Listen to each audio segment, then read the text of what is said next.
Hey there, friends. I'm excited to get back to Hazbin Hotel.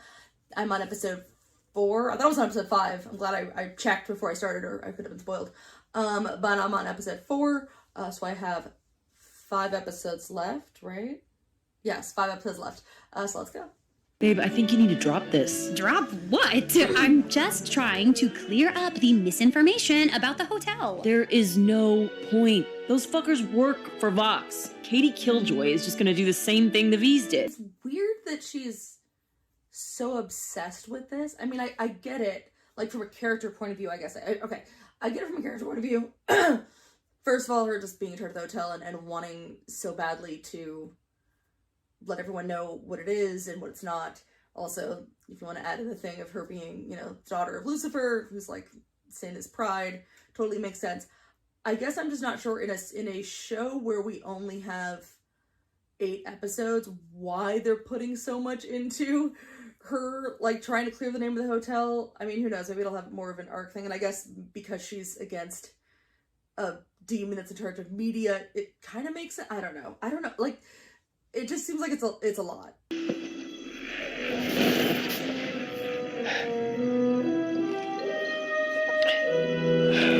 The worst have been hard for Alistair after this, huh?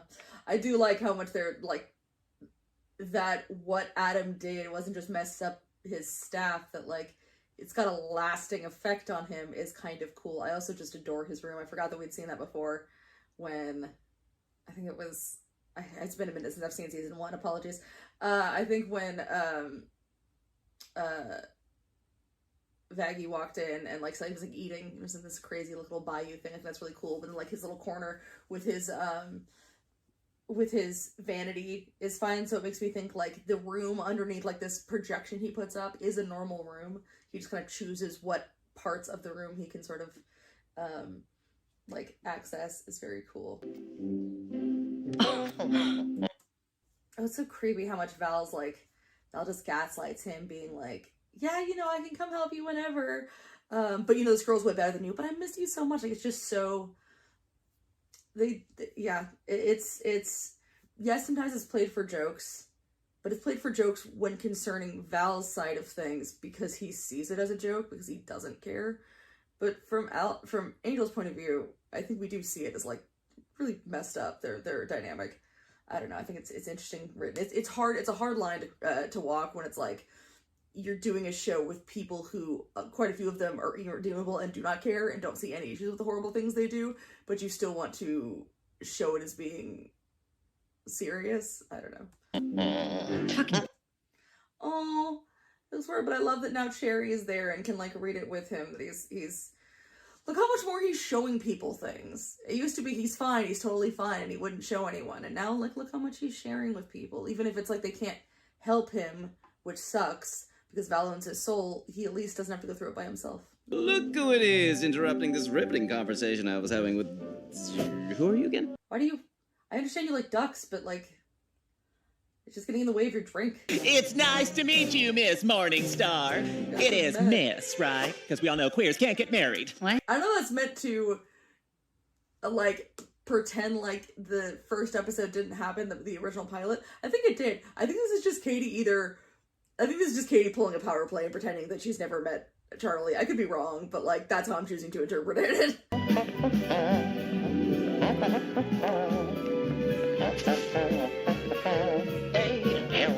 What a little gentleman.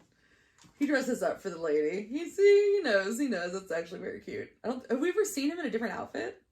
Interesting, that's cool. It's funny, I think because I worked at Disney for so long in stores, so I was in, like, the merch at Disneyland, I just, anytime I see a cartoon character in another outfit, I'm like, oh, it's a variant figure. Like, I just think, like, ooh, a new toy. Yeah, that's how it works every time there's a new thing. I'm like, that could be a new Funko Pop. There we go. Knock, knock, Rosie, my dear. Alistair's here. Oh, Alistair. Don't you know it's rude to show up on a lady on... I doubt it's a reference, but that did for some reason bring me back to Who Framed Roger Rabbit.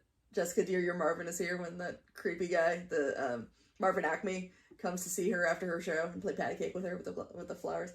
Maybe not everyone else has seen Who Framed Roger Rabbit a million times, but I have, because it's awesome. I just quit. You what? You see, I've been there about a year or so, and after all of the pointless singing and crying... Don't bring her treats, then eat the treats. That's rude. Especially when you know you're going to probably give her news she doesn't like. Don't eat the treats you brought. I'm afraid I see no further He's reason not a for gentleman. my I was presence wrong. there. But I also thought our little deal meant that I was the strongest sinner in all of hell. I did hear, I know there were some leaks of a song, which I've seen, like, a second of, and but it was unclear if it was, like, real or not at the time that I saw it, and I never, like, followed up, so I wasn't sure if it was true or not that she holds his contract.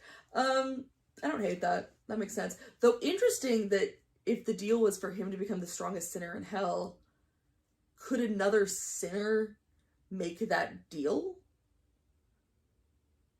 Like, is she... I don't know. Does that mean she's not a sinner? That she's something else? I've heard people, like, I know, like, my manager at work really likes this show, and he told me people have a theory that, like, she's Lilith, which doesn't make sense. But she might be, like, a friend of Lilith. I know I've heard different, I don't know what, like, I've heard different mythologies about Lilith.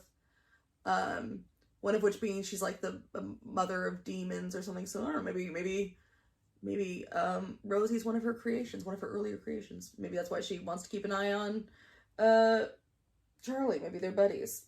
You're still as cute and stubborn as the day we met. Don't remind me.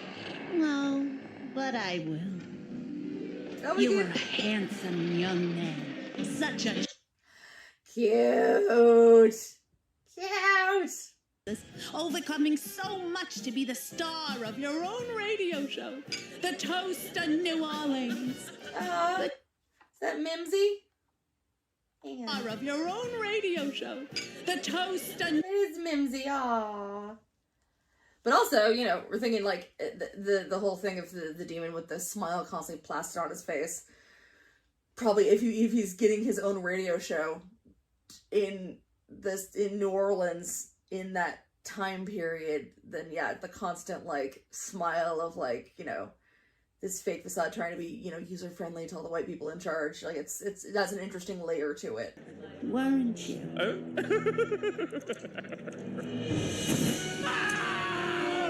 Yeah, I love that. It's a great silhouette there. It gives me, like, almost Hannibal vibes of just, like, that was rude, so you gotta die now. I can't imagine how many rituals it took to get through to the other side, but when I heard your voice, I just knew. I knew you. Using a radio as the conduit, which then he would use in hell. That's very cool. I love the radio almost has a skull look to it. And right there, I mean, it's funny, like, he doesn't know her, but it looks almost like it's made specifically for Rosie to see it, because it's the skulls and roses, and it's all like, oh, love it. I know what awaits a man like me after death, but I do not want to exist in hell, a tortured soul. I want to secure myself amongst the highest demons. I want to continue my fun. Wow, that's a new one. That is kind of genius of just like, look, I know I'm fucked. If there's a hell, I'm going. And since you're here, there is. So I just don't want to be screwed. That's kind of genius. I sort of love that. Also, I think another thing playing part into this is just like, I live in a society where no matter how much I succeed, I'm still looked down on. I want to make sure that shit's not going to happen to me in the next life.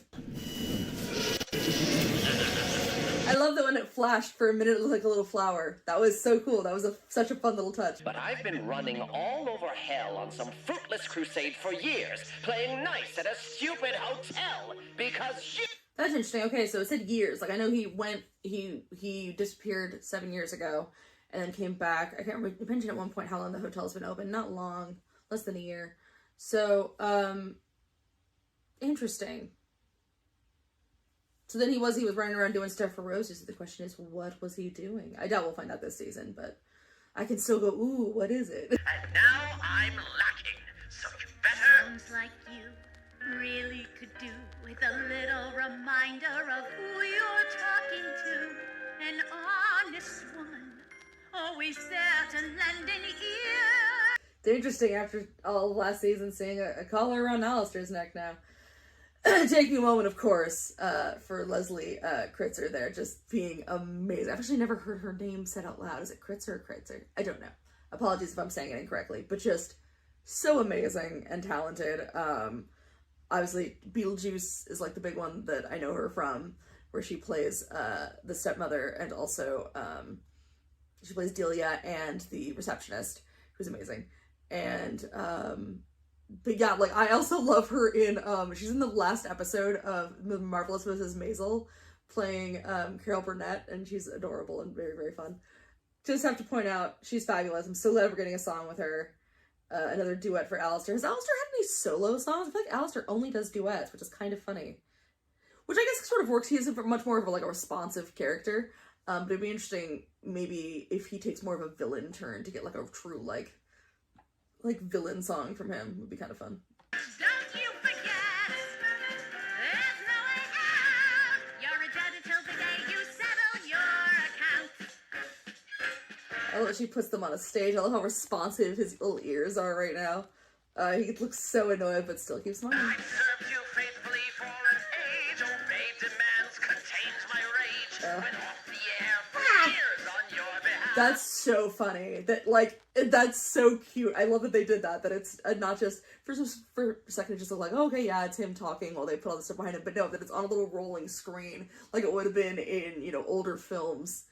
They're just little vintage kids having a good sing along. And since you made me disappear, my name inspires much less fear. The least that you can do is There were a couple of visuals in here. I doubt it's on purpose, but then again, Vivsy is a musical nerd and I think a Disney fan.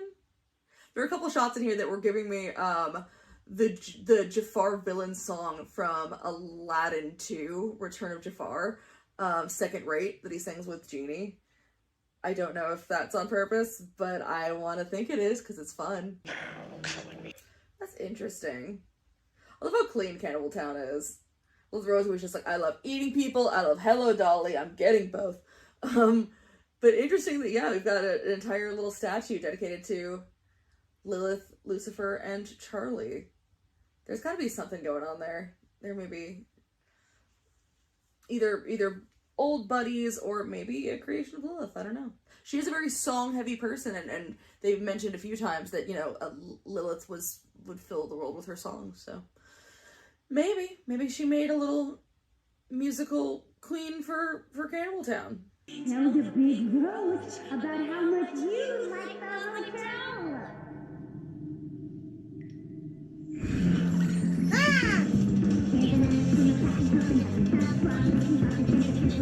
Yes, Kamiko Glenn, finally. We love Kamiko Glenn. We love her voice. I love her voice. I love her in Waitress. I even liked her in Orange is the New Black. I have not seen Centaur World, where I know she's the main character. I think she's the main character. I haven't seen that show, but I did see the My Little Pony movie that she was in, but I just think her voice is fun, and I'm glad she gets to sing.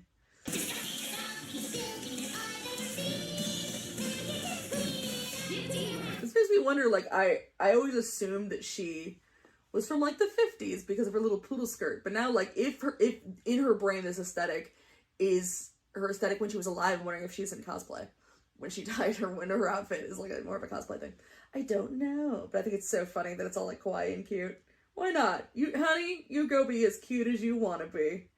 Can you help differently? She said help differently, so she went to a different language. It's fine. She's saying nice things. You know what, Nifty? Good job, sweetie. Look, they all got glow sticks. Heck yeah. No need to be shy, Vox. Alistair! Why? That was so unnecessary. And you got your pants dirty. Are you happy now? Did I strike a nerve? Finally ready to plead with me to stop? God, I love that shot. Pleasure. Look at that. The city's cut in half like that. all like neon and crazy in the blues, and then over here it's red with the eyes everywhere. That looks very cool. Even the street lamps are like, you know, more vintage street lamps than the newer ones. That's neat as hell. It's gonna take a lot more to fix that hairdo. Hey, my little puppets, I'm putting up a poll. Vote yes or no if you want me to absolutely obliterate this guy. That's kind of cool. I love that Alistair is still like glitchy on the camera there. Now she's gonna use the the little pole to hit him with. It's fun. It's like unlocking everyone's little secret powers here. Hey, have you ever heard of a blobfish? Like gross. What? Check this out. How cute is that? Why are you like this? What's that interact? Oh, they're dating. It's cute. I like seeing Chill hang out. Angel, that's my fave. Calm down, bitch! I thought his aesthetic was gambling. It's magic? What? Was he like a magician in Vegas? Or on a riverboat? That's wild. That's funny. I didn't think about that. Yeah, I'd buy him as an alcoholic magician who hates his life. We make a little deal. I'll join your propaganda parade and be your little prisoner. Is he trying to put himself in a position that Rosie has to fix his staff, or he won't be able to be helpful to her anymore? I don't know. You're not to lay your hands on Charlie Morningstar. You always have to, whenever there's deals from Fays or Demons, you gotta look real close at the wording. Not lay your hands on her. Didn't say don't hurt her. Didn't say don't kill her. Said don't lay a hand on her. Don't lay hands on her. So, or not touch her at any point, or else technically he'll pull you on. He will pull you on a technicality. Smoothie, please. Girl, are you taking him on dates? Why are you forcing him to go on dates with you? That's weird. You got him a straw. Now you're forcing him to date you. What does Val think of this? It also, I'm sorry, but this is one of my major pet peeves. Usually doesn't happen in animated things, but it's doing it right now. I hate when they add that sound when someone's drinking and the drink is full. I understand that it's meant to be like, look, someone's drinking. That is a sound that happens when the drink is empty. It's just one of those things. It's a big pet peeve of mine in film and television. Oh, why the long face? Oh, the ribs are kind of cool. Oh, they look like little gills. Like a shark. Because he likes his sharks. Is that why? I don't know. But it's cool. I don't want to see your... I know they're not going to show them, but I don't like the idea that poor Alistair has to look at them right now. You want to have sex with Alistair so bad. And it's unfortunate because he just doesn't want to. He just doesn't. I don't think it's like, you know, he's Aero Ace, so it's not specific to you, but if he wasn't Aero Ace, it would be specific to you. I get people who ship them, I totally understand it. Although I don't, here's the thing, okay, here's my only thing with discourse when it comes to shipping with Alistair. Ship him with whoever you want. I just don't love people who insist that like it should be canon and that should be like, you know, in a relationship with somebody like romantic or sexual. Because as someone on the A spectrum, I'm like, hey, stop doing that. Don't force that onto someone who is on the A spectrum. It sucks. Everyone else in our lives tries to do it. Don't be one of those people. I know it's a fictional character, but still, stop it. What makes the princess and her crappy little hotel so great that the radio demon gives up what little dignity he had left to help out with it? Okay, why did you choose them over me? Why was their offer worth it and my offer wasn't? You'd be nothing without those two. Excuse me? You really haven't changed, have you? Still so reliant on all those around. Okay, so he's gonna feed into his ego, so discourse than the V's. You know, I think I prefer the silence. What? I love that! Yes! He can project his voice through the speakers! Fuck yeah. And I respected you. And then you went and ruined it. I thought you found... Oh, his face. He was not ready to hear that. And I think he's mad because of how much even just him saying and passing there meant to him. You're inspiring, really. And when you think about it, modern entertainment actually started with radio. What a cutie! Okay, so again, this is really making me have questions about his head, because it was a tube TV back then, which makes sense because they didn't have flat screens. So how did he change heads? He would, to be more in style, but that's wild. We've been close for a few years now, right? I mean, people know us, they love us, and with new overlords popping up every day, and before you hit me with that, well, you already knew yourself. I know, okay? But I'm much more forward-thinking. I love Alistair giggles and he does that little impression. They clearly were, that's very cute. I like that they're friends. We've been curious to know what their backstory is, and I think a lot of it comes down to, first of all, obviously, I don't know what Vox was when he was a person. They mentioned the thing of, like, you could call it a cult. I don't know if that literally means he was a cult leader, or if it means he just, like, was very popular, and his fans were very, like, cultish, or very, like, intense. Whatever it may be, he's used to being someone people look to and look up to. And so to find someone that he looks up to was probably very intense for him and amazing. And clearly he has some feelings. Him being from, I don't know when he died. I would assume the, like, 50s, 60s. It's kind of a big deal. Kind of a big thing. Suddenly you can express that a little bit more in hell. And he wants them to be this cool team. He's putting himself out there, and Alistair's gonna crush him. Is it worth the obsession that it leads to? No, probably not, but still, it makes you, I don't know, you get it. He would be unstoppable. Radio and video. Me and you, we could rule hell together as partners.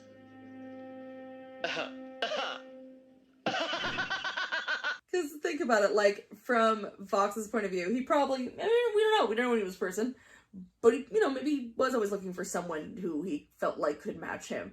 With Alistair, going by, again, I think part of it comes from, like, his culture, his race, and where he was being looked down on a lot. He had to do everything by himself to be the best, and he's very self-reliant. And the idea of going and working with someone else is weakness to him. He already hates that he has to have some weakness when it comes to Rosie because of just how the deal works. But yeah, no, I get both their sides. And of course, Alistair's gonna be a dick. Because I think he does respect him. And he's like, oh no, you're pathetic now. Bummer, it's broken the illusion. Now you're just like everyone else. Now it's gross. What? Oh, bud. Fuck! You need me to join your team! And here I thought you might actually... Because he thinks the only reason you would ever go to someone like this is if you're weak and you need help. When Vox just wants to share something. I am quite disappointed in you.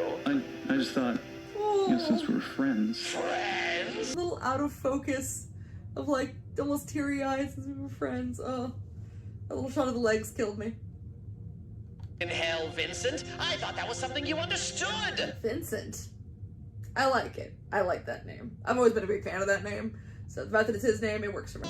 The tantrum you threw after. Now that was entertainment! He's gotten so emotional that clearly he's, like, not focused on, extending his powers out to the little wires so, like, it'll fall off his mouth. Don't you forget, you're on my string. You can try to swerve and struggle and... I assumed he was gonna say you're on my set, and it really threw me that he didn't. You're so obsessed with me. I knew you'd need me here to be your unwilling audience when you lose your marbles in Act 3. Isn't that interesting, the fact that he's looking, but he's still kind of making eye contact with the camera? Makes me wonder, like, oh, is that a call to what will happen? He'll go nuts. Now I'm the master, and you're my bottomless bitch. No more aldehyde. This is one of my favorite songs so far. I love that, like, Alistair's power was coming off from these little shadows, and that he has these electricity and things like that. But I also love that, whether it's on purpose or not, the idea that the song is, like, all reprises, which I love. Oops, all reprises. But that it's Vox doing it. Vox doing a song that he wasn't even there for. That it's a TV doing reruns. That's what it is, and I think that's awesome. I love that concept. That's so fun. There we go. Big game changer episode. Love that. I'm bummed. I felt like the Charlie stuff was just kind of more of what we saw her doing in the last episode. I loved Nifty though. That was great. And all the Alistair, Rosie, and then Vox stuff was fantastic. The songs just keep getting, like, better and better. Besides maybe the last episode, I didn't love the songs as much. But this one, probably 3 and this one, oh no, sorry, 2 and 4 here, have been my favorite songs. Anyway, that's all I got. I will see you guys next time. Bye, everybody.